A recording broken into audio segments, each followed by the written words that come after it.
இப்போ நீங்கள் பார்த்தீங்கல்ல, இதுக்கு பேர் தான் விஷுவல் ஹூக். ஒரு வீடியோவில் ஹூக்குன்றது டயலாக தான் இருக்குன்றது அவசியம் இல்லை. என்ன புரியலையா? புரிகிற மாதிரியே சொல்கிறேன். உங்கள் வீடியோவை ஒரு 3 to 5 செகண்ட் ஆடியன்ஸை பார்க்க வைக்கணும். அவ்வளோதான் ஹூக். எக்ஸாம்பிள், இந்த வீடியோவை பாருங்கள். How to make your videos more cinematic. Use risers.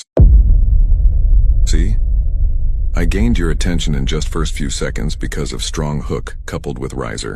அடுத்து அவன் என்ன பண்ண போகிறான் அப்படின்னு ஒரு கியூரியாசிட்டி பில்ட் ஆகுதுல்ல, அதுதான் உங்கள் வீடியோவோட ரிட்டென்ஷனுக்கு ஹெல்ப் பண்ணும் அண்ட் வியூஸும் இன்க்ரீஸ் ஆகும்.